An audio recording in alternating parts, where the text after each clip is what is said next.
Hi, I'm Lucas Mack. I'm a former TV reporter, a published author, TEDx speaker, musician, advertising agency owner, and management consultant. I'm also a former Christian preacher who dedicated 15 years of my life searching for truth and love. I've done a lot of work to heal, and I'm on a mission to see the hurting get healed and the healed go out and heal others, in order for all of us to experience the true love and light we desire.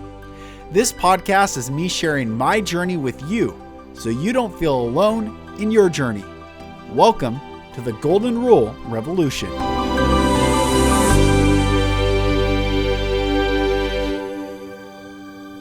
Hello, dear brothers and sisters, and welcome to another episode of the Golden Rule Revolution. I am Lucas Mack, and it is such a pleasure to have you join.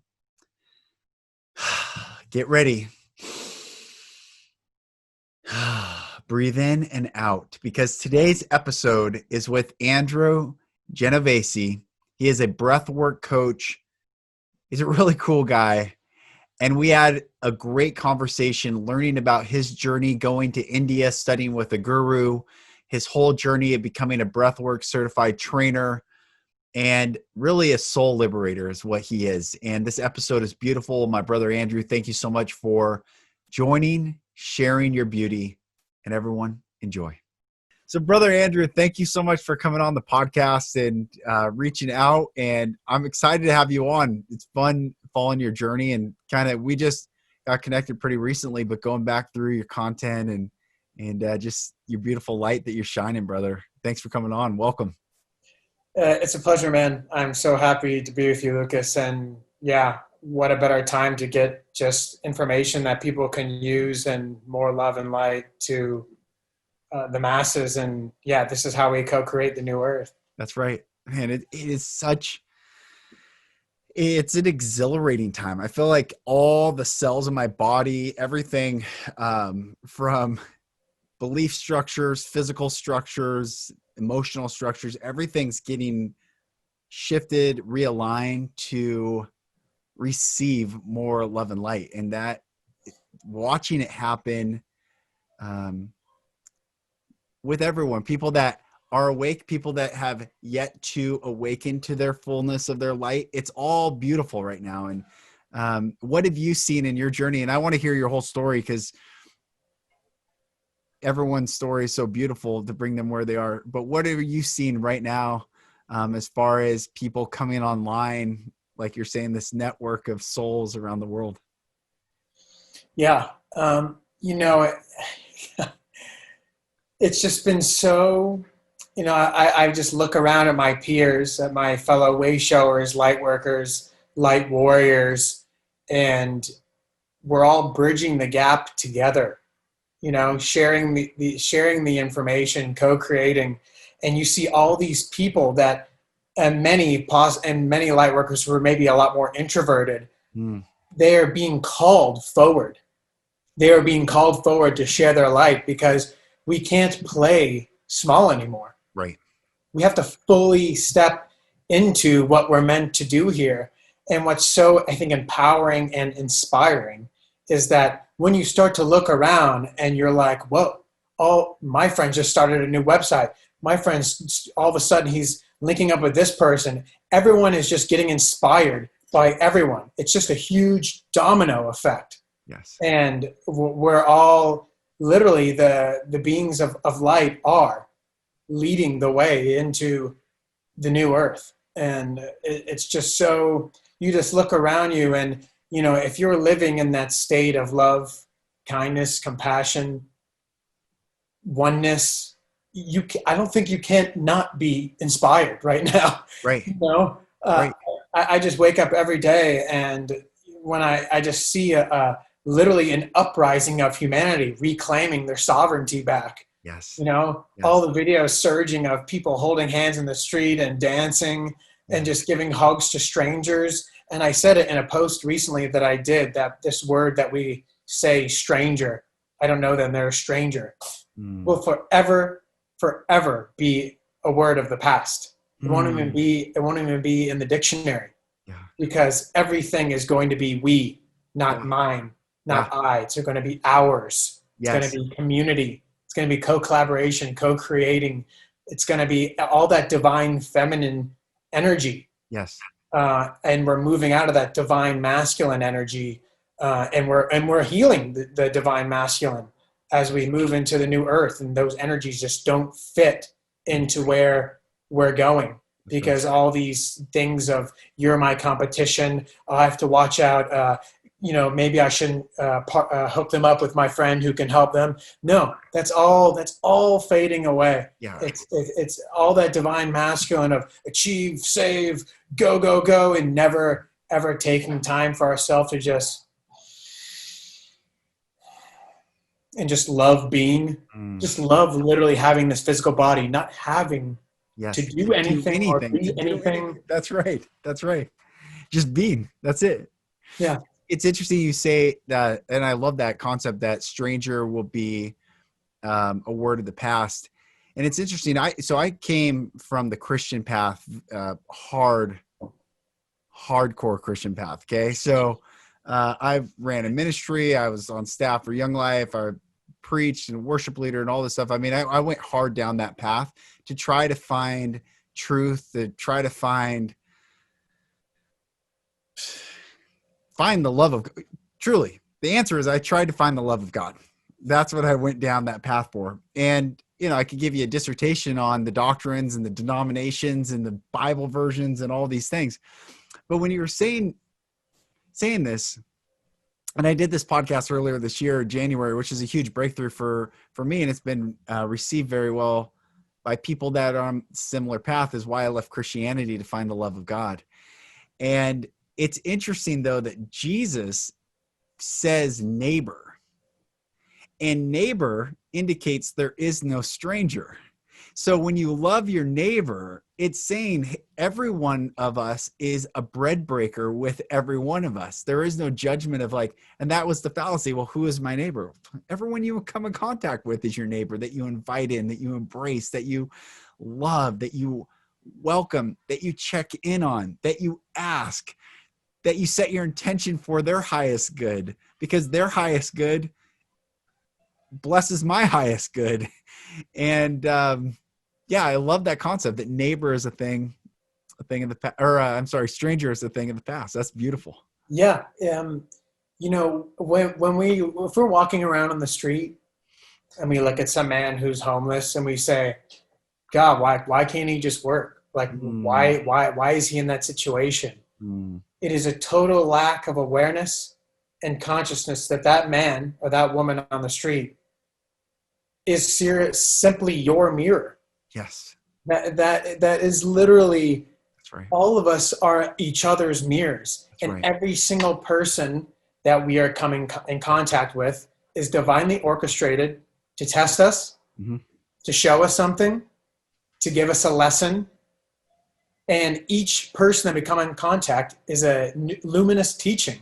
Yes. They are our teacher. Yes. And as we elevate into the higher frequencies, this just becomes more and more apparent.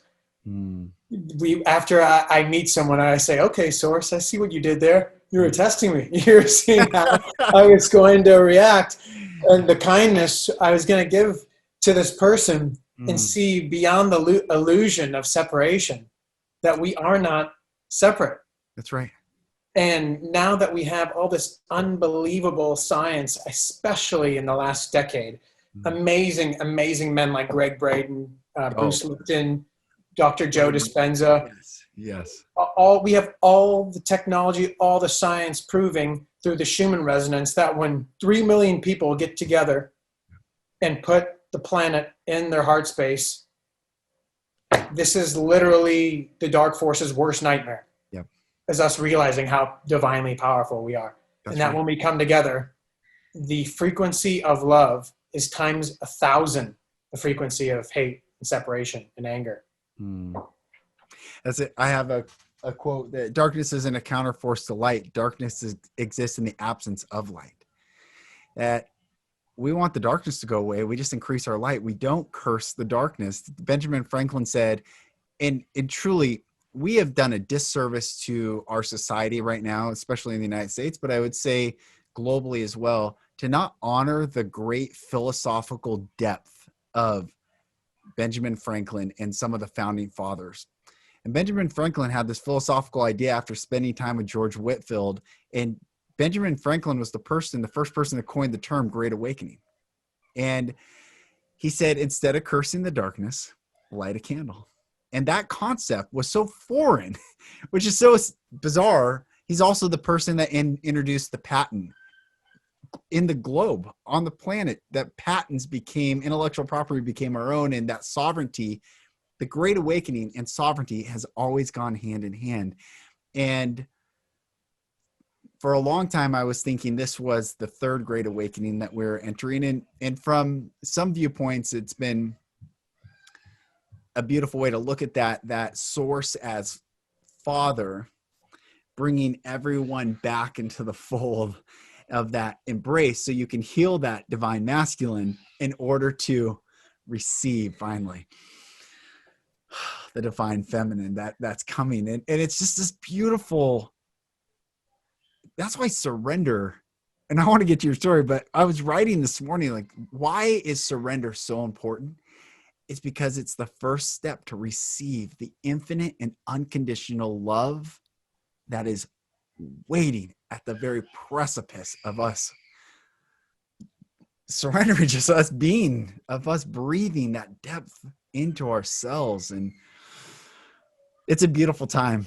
It's a beautiful, beautiful time. That's right, Lucas. As soon as you said that, I literally just had a surge of energy go through my entire body. I've been in a couple of situations in my life. For example, how I got into becoming a healer and how I found breath work was I was running a business in Central America, in Nicaragua.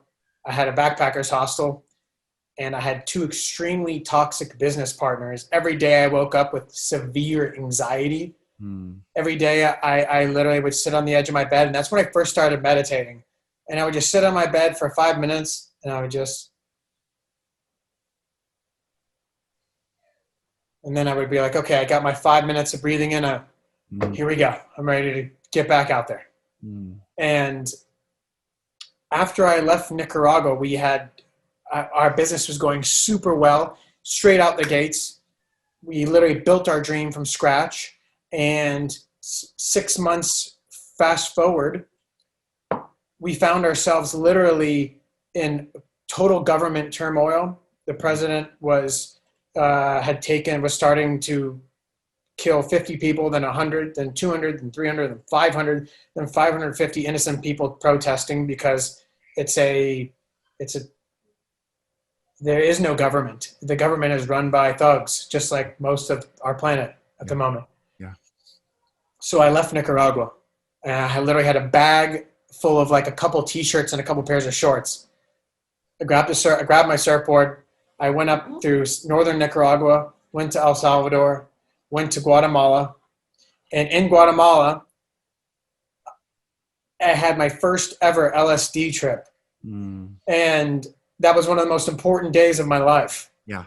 Yeah. I felt a connectivity to Mother Gaia and the animals and the plants like I'd never experienced before. I was thousands of feet in the mountains, surrounded by 4 volcanoes, in the root of all Mayan culture, walking on paths that were built 6,000, 8,000, 10,000 years ago. Yeah. And the connection that I felt to that Central American energy.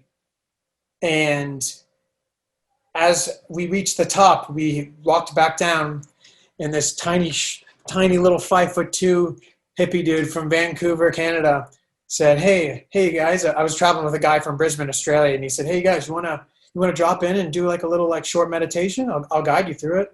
And we were like, yeah, that sounds good. So I sat down on the earth and he guided us through a meditation. And I had a surge of energy go through my entire body. And I'm not talking about like one I had now. It was nothing but pure supernatural. When I brought my awareness to my fingertips, it felt like there was lightning bolts in all 10 of my fingertips. It was absolutely bonkers. I never experienced anything like it. But in that session, I got some messages, and the messages were, and I don't know what guides or guardian angels or angels if it's coming from, but they told me not to worry about my hostel, that everything was going to be fine, and I had nothing to worry about, and that I needed to move to New York City from Hmm. living in a tiny village in Nicaragua. Wow. So I continued to travel up through Nicaragua, and I was traveled in Mexico for the next 6 weeks. So I was gone for 2.5 months after I left my hostel, and I bought a ticket to New York City where I had some family living. And in that time, I arrived in New York City. I'm literally like, what is happening? I just was living in a village of a couple hundred people in the middle of nowhere in Central America to one of the busiest cities in the world. And I got a job as soon as I got there, bartending. Well, Source didn't want me to bartend. Let's just say that, Lucas. Hmm. So as soon as I started working, I started getting intense pain shooting into my wrists and in my arms. Hmm. And so I went into work 2 more times, and I almost had like a severe like panic attack because I was like, this can't be happening. I have no money. I've lost my business. Uh, I I'm losing my health, and I just have to tell my manager who just hired me, who thought I was literally like the awesomest human on the planet, that I can't work anymore.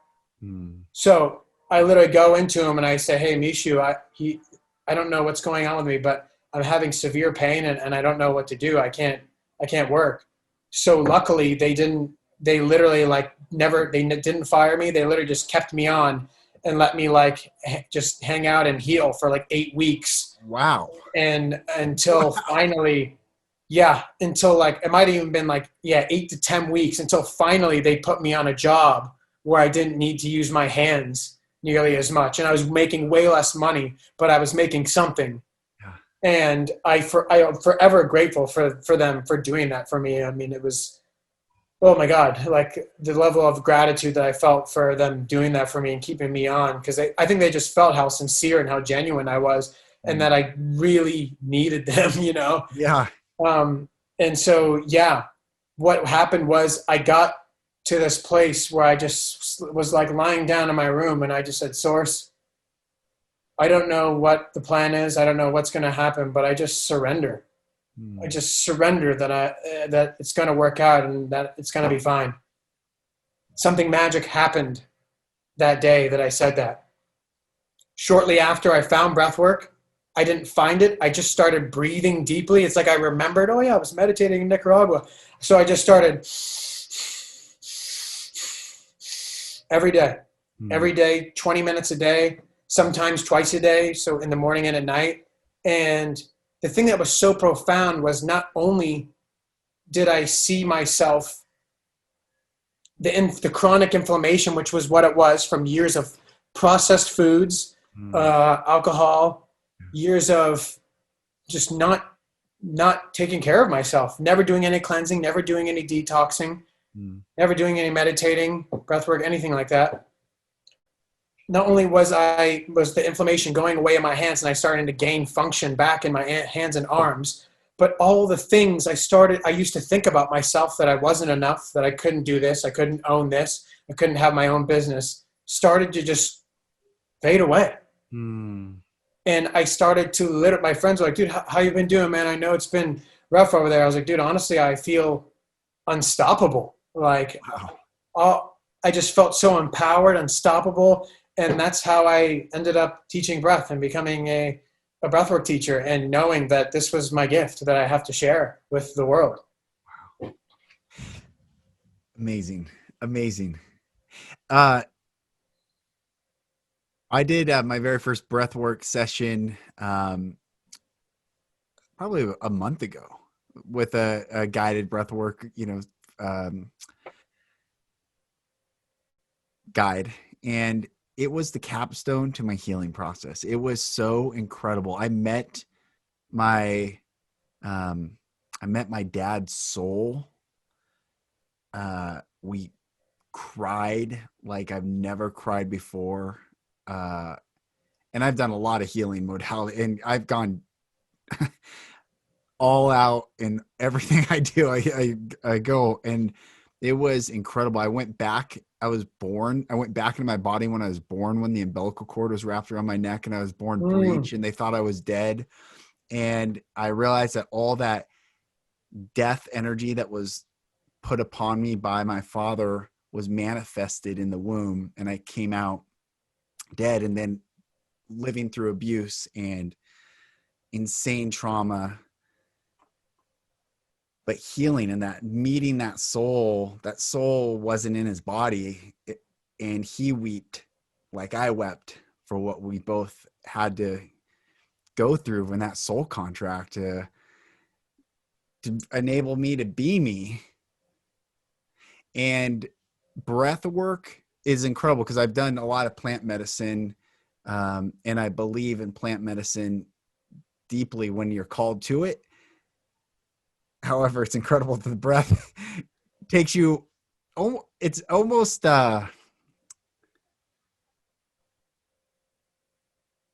it's similar. It's not exact. It's almost, it's like it's your own story. Like all those all the insecurities, it's your own story in you, out of you, with you, by you. It's just incredible that the breath.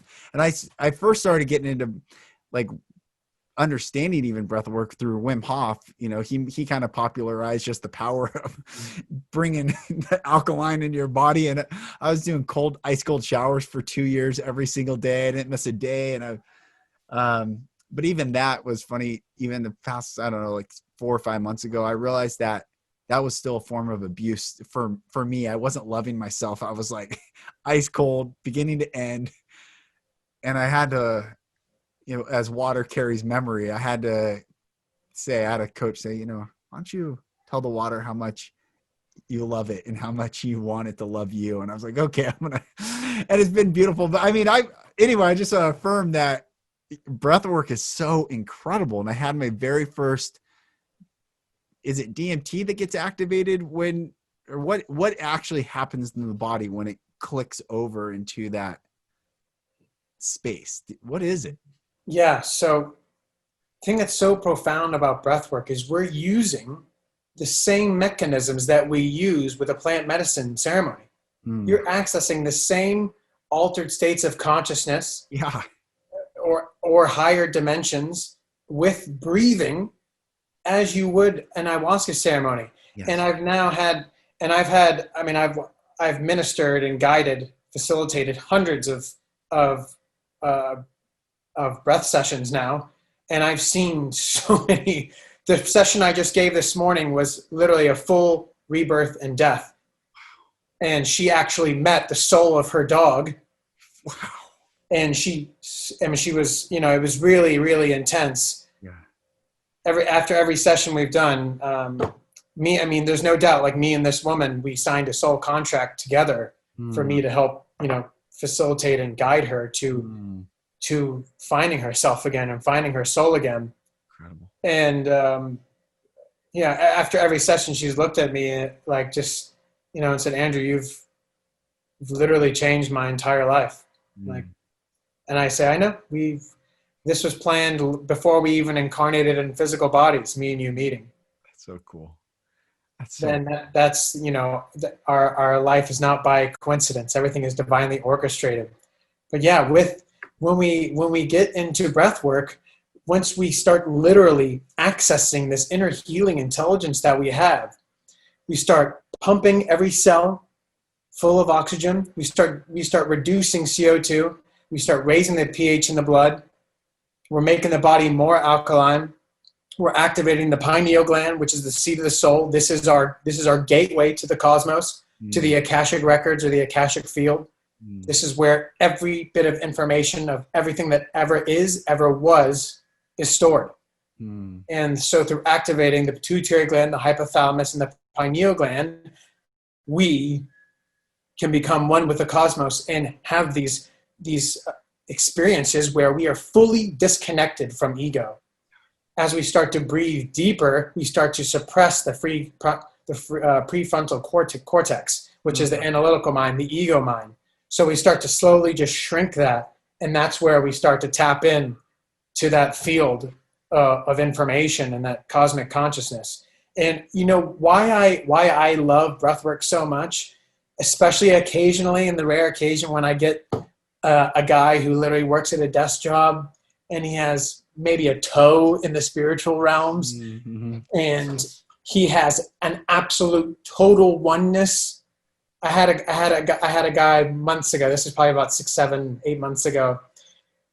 He was like, "Hey man, is this Andrew?" I was like, "Yeah, brother." He goes, "Yeah, my buddy said he did a couple of sessions with you and it changed his life. So it sounds kind of woo-woo, but I'm pretty down for it." That's awesome. That's awesome. So I said, brother, anything that is considered woo-woo Mm-hmm. is just a word for what is. Mm-hmm. Is generally considered for what is, and something that someone is judging because they don't understand it or understand it yet. Yeah. Because it's a lack of awareness, lack of consciousness of maybe of that, but also of themselves. Yeah. So the fact that you're here calling me is not by coincidence. So he's like, "Yeah, man, I'd love to try it." So we tried it. He had the most powerful experience, energy surging throughout his entire body, energy surging up through the spine, going up to his crown chakra, total oneness with the ocean, and was literally one with all the reef, the fish. He had dolphins swimming around him and swimming with the dolphin. When he took off his mask, he just sat there for like 10 minutes because he couldn't speak. He like literally couldn't speak. Right. I was just like, "Take as much time as you need. I'm here. I'm here when you're ready to start the integration session." Because after all my sessions, we always integrate. We talk about it. So important. And how we can integrate that into his life. Because we could do the work, right? But the part where we make changes and become aware of why we experience it, what it meant, what it is the most important part. Yes. Yes. And after that, weeks later, the guy, he quit his job. He totally went on another path of what he thought he might do. Every messages came through. It was life-changing for him just in that one session. Amazing. And this is the inner healing intent. This is the power that we have right here. Yes. You don't have to go out there looking for it. It's all right here. The universe is all right here. And that's why I love sharing breathwork so much, and why every session is so exciting and they're so different. And being able to empower someone that they can do this is just, it's incredible. It is incredible. Tell me about your growing up, and what was life like for you, your life growing up, and I referenced that I was on the Christian path. I saw you recognize that. Like, tell me your life growing up and what led you even to go down to Nicaragua in the first place. So I was raised by two parents from Queens, New York. I have a twin brother who lives in Oakland, and unfortunately we're not that close. Quite literally, we come from two different planets. We are not of the same kind, if you will. Mm-hmm. And my dad was a really, really, really extraordinary man. His ability to love was, I always just looked at him in the way that he treated his friends and family, and I was always just taken back by the love that he had to give. And he wasn't even conscious. He just had so much love oozing out of him for the people around him. And so my parents, growing up my whole life, I was a huge sports guy. I played every sport there was. I was super natural at every sport there was: baseball, golf, tennis. You gave me it, and I was good at it instantly. I was never great at any sport. I was just really good at every sport. And so, I just loved movement, and it was just super natural to me. Just catching a ball and just anything hand-eye coordination came really natural to me. And surfing in the ocean, and it was all just, I didn't find surfing in the ocean until I moved back to California when I was 19. So I was born in Los Angeles, left when I was 7, lived in Georgia from 7 to 15. Then I went to high school in North Idaho, right next to Canada, in one of the most beautiful towns in the world, in Sandpoint, Idaho. And then I moved back to California when I was 19. And growing up, it was it was tough, you know. I mean, I literally woke up to just bloody screaming every single day. You know, my mom requires a lot of patience to be with, Mm-hmm. and my dad had zero patience whatsoever. So, you know, that was the sole karmic contracts that they signed in this lifetime, you know, was to have to experience that pain of being with someone for 23 years who they never resonated with, never truly loved. Mm-hmm. And it was just nothing but toxic, really. And they always felt like they had to be together for us. And when they separated when I was 17, I was like, okay, like I'm actually happy. Like these poor humans Yeah. had to go through this for so many years of just like not being able to stand being around each other. And I'm sure they had their beautiful moments, but yeah, my dad was literally pretty much my everything. And he left his physical body at 54 when I was 24 years old, and I was 6 weeks away from graduating university. Mm-hmm. So in that time, I pretty much just fell apart, really. I was just completely lost. And I had found backpacking. In 2010, I went to Brazil. Off of where my letter was like, I'm getting a passport and I'm just gonna go. So that was 2 years before my dad died, and I got inspired by my roommate Matt, who was constantly always showing me photos of Greece and Thailand, and Vietnam, and I was like, dude, that looks epic. Like I want to do that, you know. And so I left by myself to Brazil in 2010, and after that, the feeling I got when I was walking around on those streets by myself, making eye contact with people who didn't know me, and sharing smiles and giving nods, and going out to random dingy little underground clubs where there was a saxophone ska band playing from Brazil. I never felt that alive in my life. Mm. So over the span of from 23 until now, I've been to 40 countries, and I've spent 4 years out of the country living in Australia, New Zealand, all throughout South America, Central America, Southeast Asia. And you know, my most recent trip was to India, and that was where I did my 3-month voyage of studying pranayama with my guru Vinod Kumar, living in a tribal village, like 4,500 feet up in the mountains, and it was not my choice cognitively. I was purely led there divinely by source. My Guruji says Shiva and Shakti strongly wanted me there, so Wow. that's where I ended up in traveling. And it's no coincidence. You know, I ascend from the blue avians. That's where my Mm. soul comes from. I was a bird, and as Mm. an extraterrestrial being, so it is in my nature to constantly need to be on the go and Yeah. need to be flying everywhere. Yeah. So when I found that out, what starseed I was like, oh, okay, wow, this is really adding up. And That's why I always felt so different my whole life. And I was like, how do these people punch a clock with 2-3 weeks off a year? I just couldn't even wrap my mind around it. It made no sense to me.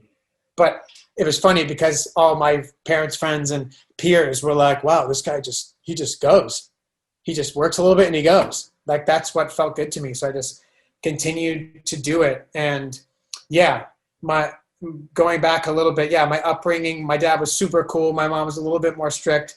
Both my parents were Catholic. Mm-hmm. Never, ever resonated with me or my brother. It just felt, everything about it just felt wrong. Mm. And I'm sure there was a lot of weird shit happening down there in that church, or of whatever, Mm-hmm. of all the darkness that's coming out right now of all the churches and whatnot. Yep. It just didn't, it never felt right.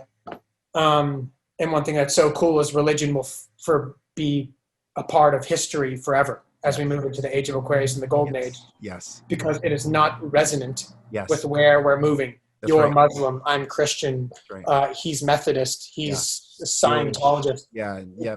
Yeah. Say, wave goodbye. It's going to be forever gone. Yep. It will not be in the frequency of the new earth and the golden age of where we're moving to, because it creates Division. separation. Yeah. So separating. I gave this keynote talk because I owned an ad agency for years and built it, seven-figure business, and had employees. And I was doing keynote talks about culture. That was a big thing. It was like inspire people and leaders that treat people like people and see them as humanity, not titles and labels and dollar and revenues, all this stuff. And I said, when we give a label, even if you love the label that you've been given, you still have separated yourself from every other person that's not that label group. Do you understand that labels are the precipice of division? And then and I would tell people, do you understand the irony of wanting unity in your label? It cannot ever happen. It's impossible. It's I'm male, you're female, I'm gay, you're straight, I'm black, I'm white, I'm Democrat, Republican. I'm like you were saying, we're human, divine beings that's why namaste is such an important principle to bring back and not take it from the East and in yoga. It's not a yogic teaching. It is a human teaching to say the divine spark in me, brother, honors that divine spark in you, sees that divine spark in you, and wants to stoke more brightly the divine spark in you so we can shine. What this system, the matrix system, meant to eat the decay of humanity, the divinity in humanity, is leaving. Thank God, thank light, thank love. And yet everyone listening, you gotta surrender. There's so many holding on still. And I think the analogy I want to share right now is there was I forget what it was. I could look it up real quick, but there was a cruise ship that also hit an iceberg a couple weeks. This is also part of the conspiracy of the Titanic and the 3 men that were on it and that were anti the central banking system and all that. But a couple weeks prior, there was a huge cruise ship as well that hit an iceberg. And I think 90% of the people on that cruise ship lived because they hopped on the iceberg. And then you have people on the Titanic clinging to the Titanic and going down with it, sadly. And it's a model. I heard this business talk one time. Someone was saying that you think differently. If you group think, if you cling on to the old ways, you go down when the old ways go down. The icebox industry, I'm sure, was awesome when it first was invented. Hey, you got an icebox? Yeah, cool. But when the refrigerator came along, the icebox became obsolete. And I feel the same is with labels, politics, religion, structures, economic structures, political structures. It's like, when will we finally say enough is enough and say, I love you and I see you and I acknowledge you and let's go. Let's embrace. Like that is what, I get fired up when I think of these things. And part of me, I've been wrestling a lot with some grieving lately of those that are clinging so tightly. And I know eventually they will let go. They have to let go because we will all enter this to some degree. However, to some degree, yeah. However, we can if we do the healing work now, if we face it now, if we look at what we don't want to look at, the dirtiness, the dreadfulness, the ugliness, the confusion, the darkness, the terror, all those things, if we look at it now, we won't have to confront it when it possibly might be too late to confront it. And why I say that, I mean, I did this post, like Champ from 5D Awakening Consciousness, the Great Awakening Map Creator, and a lot of people reshared this post, and it was, I had seen the graphic, the meme where the Earth splits and it shows 3D and 5D. But what I wanted to add to that was AI was in 3D, consciousness was in 5D. And then it said the Great Awakening, everyone will get what they chose. And because love is the supreme origin of all, it will give us, because it loves us, what we choose. And sadly, I think people have yet to awaken to the law of free will and the power that contains in it when we choose and not surrender.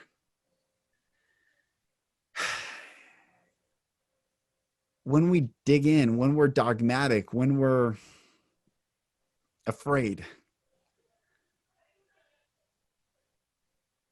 that's stagnant water breeds decay. It breeds death. It's still water, but no life can come from it. And I think that's what I see humanity. It's still human. There's still the divine in there. But there's no life in there right now because it's stagnant. It's holding on. And that's why I've been wrestling with. This has been my kind of journey the past 3 weeks is this. I've been having dreams about people and what is it? How can I speak? What can we do? I don't have to do anything. I just have to keep being. Is there a word? Is there a message? Is there the perfect meme? And the answer is no or yes. I don't know yet. But that's what I've been wrestling with the past couple of weeks is those that have yet to let go. Anyway, I just talked a lot just to tell you what I've been working through. No, it's so relevant, Lucas. I mean, we are witnessing literally the split. As my guru said it, you are going to witness, Andrew, the split of two earths. People are going to start to either move up into the higher dimensions of love and oneness, or some people are going to be clinging on to their cars, to their wealth, to their house, and refusing to just let the river flow. There's nothing more powerful than you could do than just stand in the river and just, it's going to keep going. Why am I resisting? Yeah. It's going to keep flowing. You cannot control what is happening right now and what is going to happen in the coming months and in the coming years. So which do you choose? Do you want to live in fear, love, or separation? It's just that simple. And the most powerful thing, I think many healers, many light workers, way showers have gone through this at some point, even if briefly. We say, "Oh, it's my job. I have to change them. I got to help them." It's not. I've done the same thing. I've wanted to change because I care about them, right? Like a brother or a cousin or a sibling, an aunt, uncle. You just want to help them. Yes. So part of it that we're not aware of is it's coming from ego. What we can do, and the most powerful thing we can do, like you said, is just be. Vibrate at the highest rate possible. If you were to look at your hand under a microscope 500,000 times, you'd see a molecule. 750,000 times, you'd see an atom. 1 million times, energy, empty space. That's all we are, is energy, empty space. We are just stardust. We are literally vibrating, resonancy, and frequency. So if we can literally understand that this is just an illusion, this pen is an illusion. Yes. 99.99999% of the universe is in the non-physical, and if we're only focused on the physical, we're missing a really, really big chunk. So if we can literally raise our vibration, and that is exactly why we're given this physical avatar, to learn love, yes, to learn kindness, yes, to learn compassion, yes, and to learn that we are consciousness and everything is consciousness. yes. And that is why we're here. And when we literally be that and live that, I don't want to learn love. I want to become love. That's right. That's it. I am love.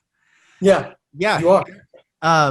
There's such a beautiful song. When I lead men's retreats, it's one of in the playlist. It's this Ben Rector song, and it's called More Like Love. And everyone listening, please go listen to this song, Ben Rector, More Like Love. And I tell the guys, this is what I want played at the day you celebrate my stepping into the next life.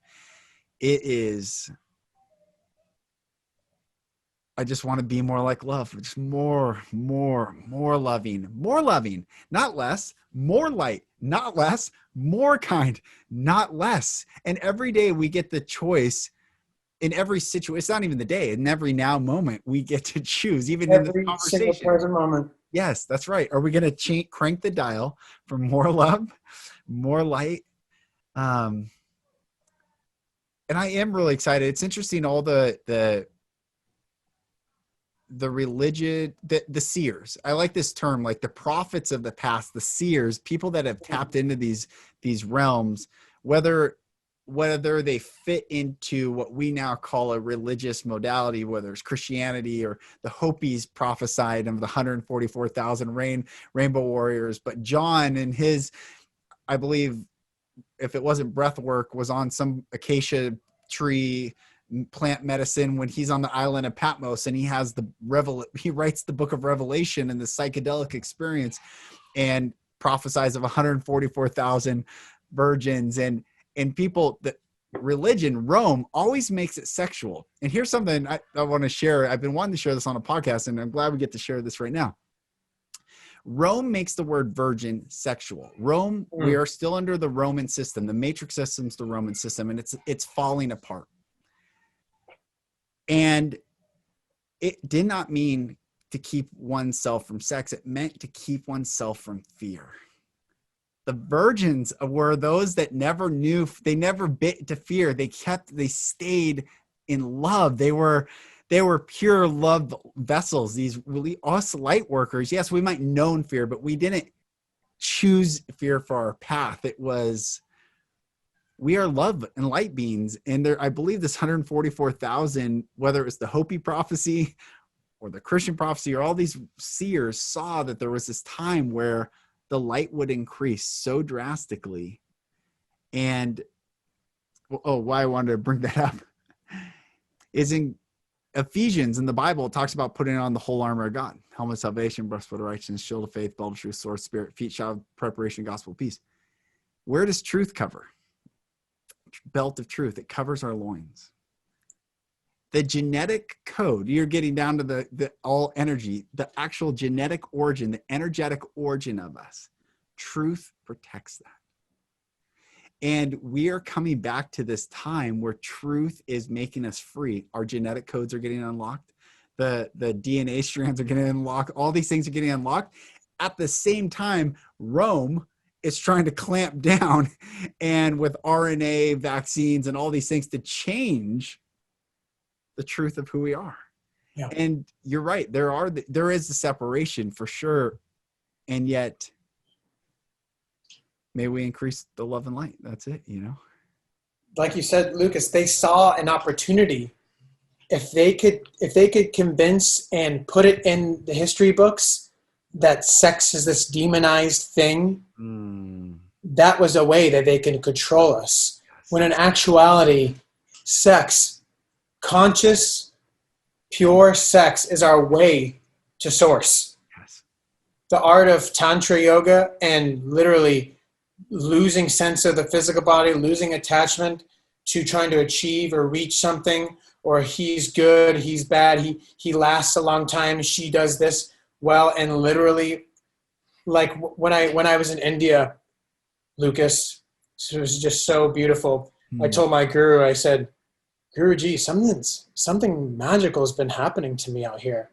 Like when I look at the tribal women walking by, all I see is just a walking like sacred flower. Like I just honor their yoni for being the source of all creation.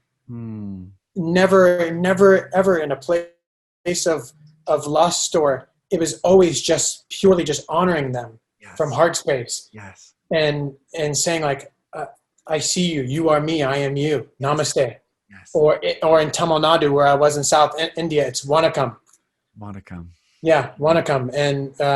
And as I was there for months and months, the smiles started growing brighter and brighter as they started recognizing me, saying like, wow, this guy's been here a really long time. And it only just, even though most of the tribals couldn't speak English, some of them broken, but the conversations grew more, the smiles grew bigger.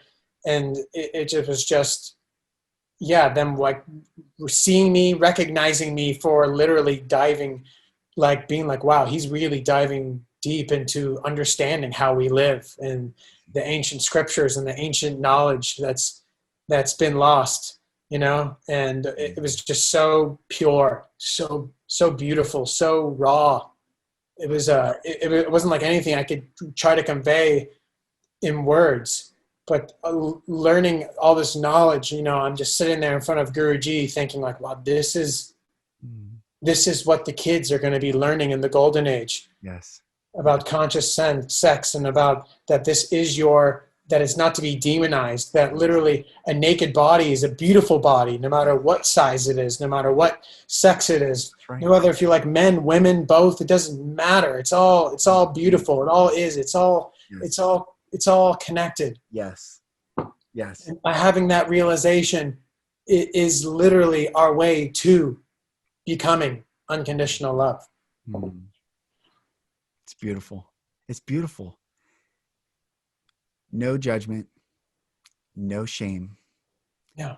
no fear, no division, no lies, no ego, no control, love, truth, freedom, joy, beingness, kindness, serving, compassion will be the foundations.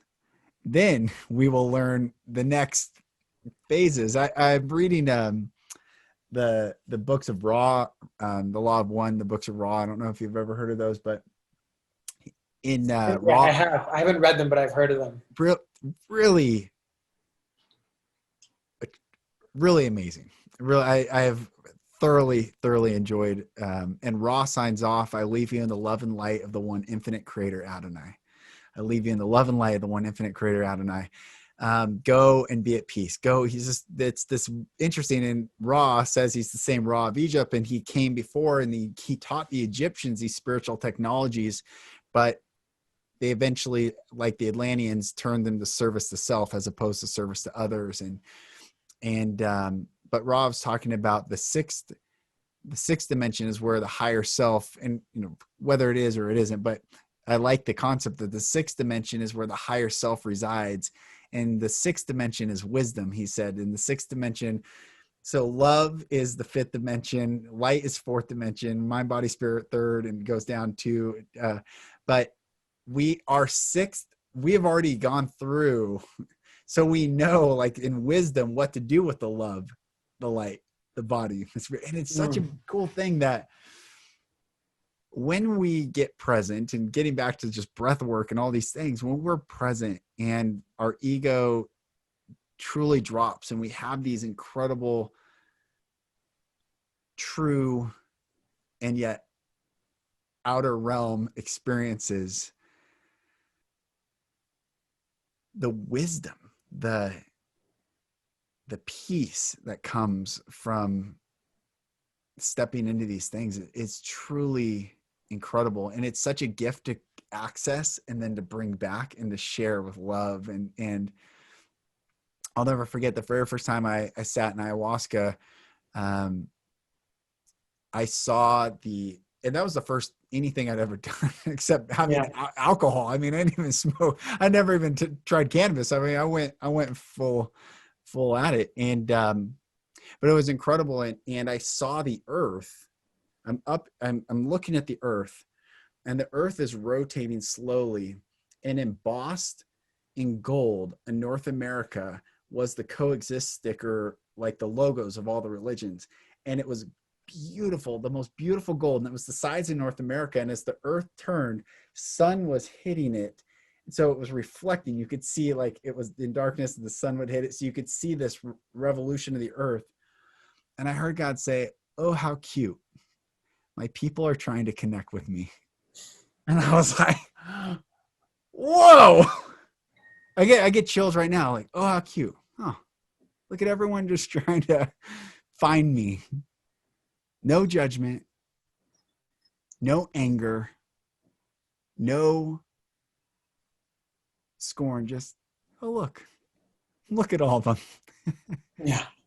It's just an incredible time to be here. It's such a gift to be here during this time too. Like, to choose this time to, I was talking to another friend who said, there was a lottery to get in at this time, that it's not there's a waiting list for souls to actually get here at this time. And those that chose to be here and were blessed to be here was by no accident. And I'm like, that's a cool way to look at it too. Anyway, brother, I'm talking a lot. I want to hear more of what you're saying. I just enjoy talking with you. And uh, So what my guru's mother said, Lucas, is that Earth is actually the chosen planet out of 200 billion galaxies. To be able to incarnate on Earth is a gift like we can't even begin to fathom. To get the earthly experience, and there are some beings who are very new souls who have only incarnated on Earth before, but most, not all, many of the elevated beings who are very old souls came from other star systems, whether it was Lyra or the Pleiades or wherever. And our soul, I guess, got the lottery ticket. I'd never heard of it, but yeah, I mean, of course there would be a lottery ticket because this is the chosen planet. There is no planet that's even remotely close to Earth, and that's what my guru's mother told me. And she's one of probably the most special humans at 100 years old, walking on this planet. Wow. My guru's mother, Dr. Amla Chaudhuri, was India's first female researcher. She was one of India's first female doctors in the 1940s. Wow. In India, to be a woman doctor in the 40s, I don't even think you could understand with the flack and that was just not even like women don't do. No, you cook and you raise children. That's what you do. You know, I mean, it was even more so probably hammered into their society than here, if that's even possible. Right. So for her to be a doctor, like, shows you what of a straight warrior of a woman she was. Wow. And when I was with her, she said with her, she was born in Trinidad.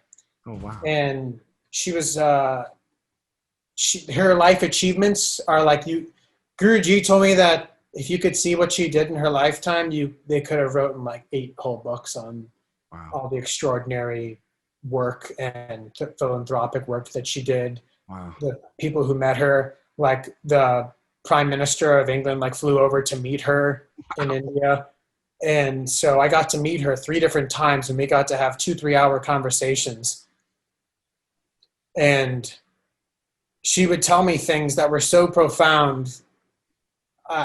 My job would just be on the floor. And the love that I would feel when I was with her was so supernatural. I was like, when I would just be with her, sitting at her, the love I had for this woman was like, wow, like we are souls. I was like, wow, me and her, our souls, we know each other going back. There's no doubt about that. And obviously same with Guruji. I asked my guru, well, yeah, that's a whole nother story too. How'd you find your guru? So how did that path cross? Yeah. I could do literally 8 podcasts on my trip to India. There's just so much. We'll do another. Let's do another. Yeah, it'll be fun. We'll do that. So about 1 year and 2 months ago, I started having a very strong calling, messages coming in that I needed to be in India. So I was like, okay. I was like, India it is. So I don't know how I knew, but somehow last year in 2019, I knew I was going to go to India from December to March. Why March? Well, that was when all this manifested in the Americas. COVID actually was happening and everything in Wuhan in China, and started in the labs way before, but it started in China before the New Year, in I think as early as early November. Yeah. But it didn't catch wind really until the very start of March. So I was literally getting a play-by-play every day with my guru, who's connected to quantum physicists, scientists, other yogis, gurus, spiritual teachers all over the world. December, the whole time I was there. But going back to how I got to India. So I was realizing that I needed to work with a business coach. So I found a business coach that I wanted to work with. His name is David Bayer, pretty world-renowned business coach. And I scheduled a free call with him. So I said, why not? What do I have to lose? So a week later, I get someone on the phone. Hi, is this Andrew? And I said, yeah, this is Andrew. Hey, this is Tracy. And then we start talking, and there's a cosmic connection, a divine connection between me and this woman. I felt like I knew her, and I felt love going from one side of the phone to the other. And then I told her, I said, yeah, Tracy, I'm actually going to India. I'm a breathwork teacher. And she goes, oh my God, Andrew, are you serious? She goes, I went to India like almost 20 years ago now to study yoga with my guru. She goes, you should contact him. Maybe you could go there. And right then and there, like light bulb went off. That's where I have to go. This is it. Wow. After I'd spent weeks and weeks and weeks, maybe months, looking at yoga schools in the north of India, and none of them resonated. None of them seemed right. So I never booked any school because it didn't feel right. And the reason why was because I was supposed to be not in North India, but in South India, in the Holy Land, in Tamil Nadu. And so she gave me Guruji's number, and I started messaging Guruji, and he asked me, what do you want to learn? When do you want to come? And I said, well, I'm a breathwork teacher, so I want to study breath and yogic philosophy and Patanjali yoga, because I knew he taught Ashtanga yoga, Patanjali yoga. And so he goes, okay, when do you want to come? I said, I don't know, maybe December. And he said, for how long? I said, I don't know, like a couple of months. And so I literally showed up in South India. I had no idea where I was going, what I was about to do, what I was getting into. All I knew, he said it was 2.5 hours away from a big city, deep into the mountains, and there was going to be nothing around me. He said I was going to a tribal village, and I was going to be staying at this cottage. I didn't know if I was going to be sleeping on a floor. I didn't know anything. Wow. So I arrived in Tamil Nadu, and I got picked up by a taxi that got organized for me. And as I'm driving up into the mountains, it felt familiar. It was so beautiful. It was one of the most beautiful places I've been out of all the countries I've been to. And when I arrived at my cottage, I put my bags down and I walked outside my cottage door in the fog and in the mist. And I was like, wow, I'm here. I'm really here. Like it just sunk in. Like I'm literally about to go like so deep into parts of me that I've never even explored or been before. Guruji comes walking around the corner about 20 minutes later, and he gives me a big hug, and he goes, hello, my son, with all the saffron cloths and beads all over his neck. And he gives me a hug, and he looks at me, and he goes, welcome, Muniji. And I was like, and immediately it just stopped me in my track kind of, and I said, Muniji, why'd you call me that? And he said, Muni is the one who spreads consciousness and helps people awaken. And he goes, and G is yogic term for sign of respect. And I said, wow, okay, that's so weird, because I said, my friends at home my whole life always called me G. That's my name. That's my nickname. And he goes, that's because they know your yogic best. Wow. Wow. And I kind of just shrugged it off. So that next night at the fire, I mentioned how familiar the mountains felt and how I felt. I said, it feels like I'm like coming home or something. I feel so at peace. And he goes, you think this is the first time we've met? You were a yogi in your past life. We met in these mountains. That's why you're here learning from me. Wow. Wow. Wait, what? Wow. And so the next day I was like, wait, did you know I was coming here? He goes, oh yes, for months. For months I knew you were coming. He goes, I knew you were going to message me at some point. I didn't know when, but I knew you were coming. Wow. So, yeah, he knew that we signed a very important soul contract together for me to learn from him and for us to reunite.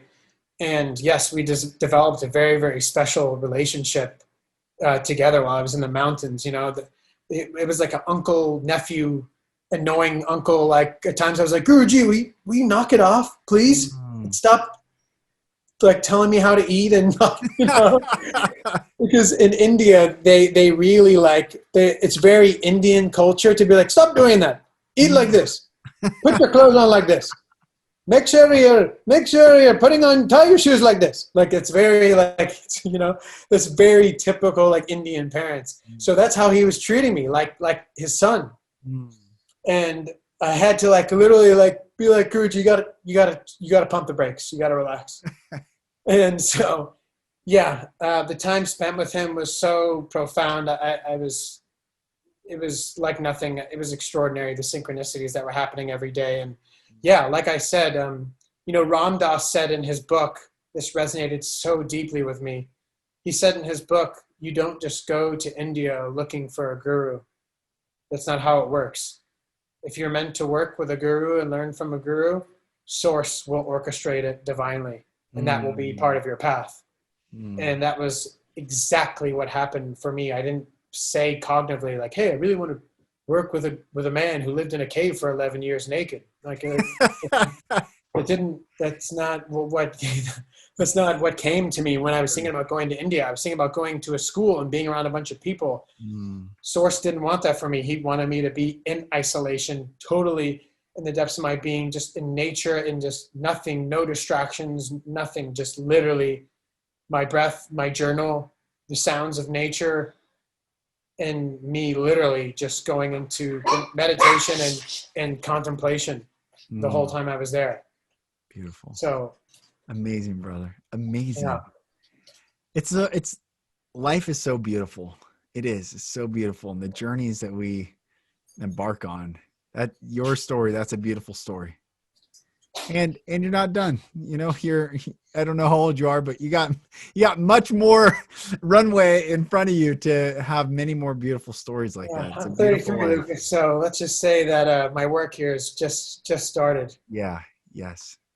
And yeah, there's me and my beautiful partner have a lot of work here to do on this planet. We have some pretty large light to shine on this planet, as starting to recognize how powerful we are and how much impact we're going to have. And there's many of us that have that, roles that big, but yeah, it just feels so, like you said, just so grateful to be incarnated in this time and to, help as many people as they can and guide as many people as I can. And, it's not about it's just about we, the collective, how we move together into this shift, into this new collective consciousness, and recognizing, seeing through past the fear and past the dark timelines, and that those timelines aren't going to play out, and we will see the golden age and the age of Aquarius in our lifetime, without a doubt.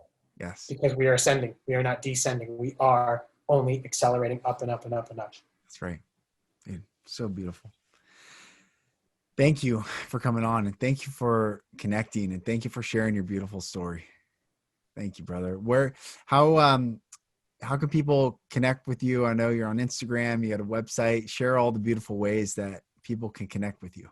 Yeah, so you can connect with me at www.andrewgenevesehealing.com. Also on my Instagram, on Andrew_GEN. I'm pretty active on that.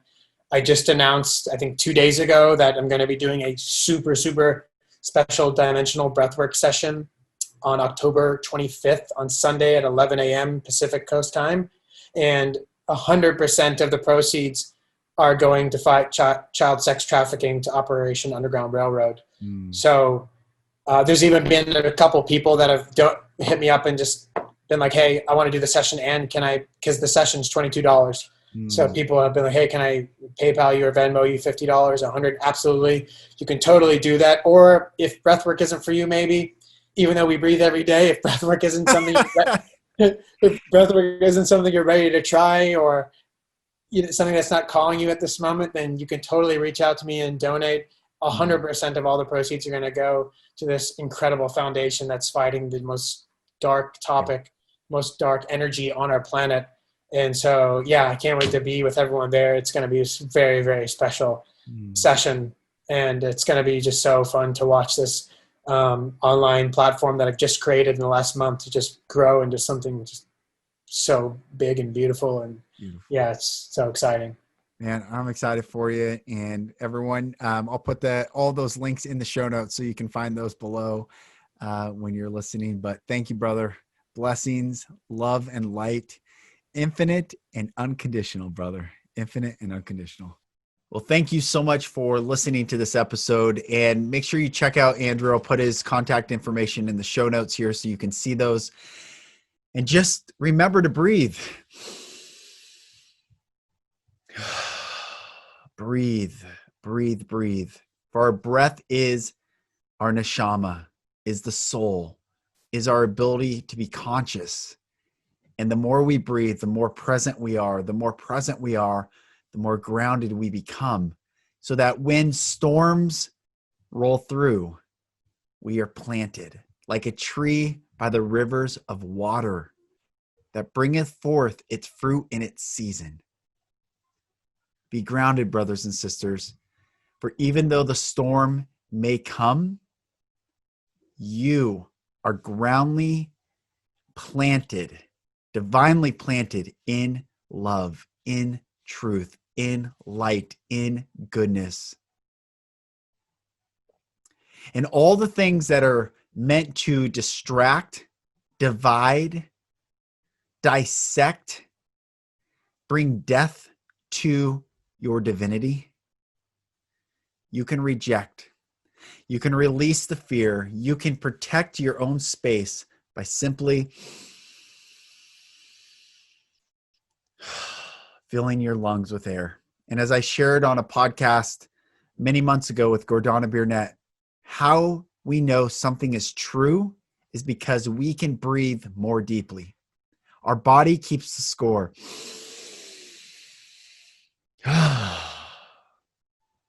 When you can breathe more deeply, you know you're walking in truth. You know you're walking in the fullness of your being. So keep breathing, keep grounding, and know that love never fails. And perfect love, which is unconditional love, casts out all fear. Everything is good, brothers and sisters. Even when you see the storm, even when you see the fire, even when you see all things swirling around you, when you are in present moment, when you are grounded in divine love, that's what salvation means, to be in love, to be in the presence of love. Nothing can touch you. Nothing can affect you. So know that all is good, all is well. Brother Andrew, thank you again for joining. Everyone, check him out. And I look forward to talking with you on the next episode. Thank you, brothers and sisters, for listening. For support in your journey, go to my website, lucasmack.com.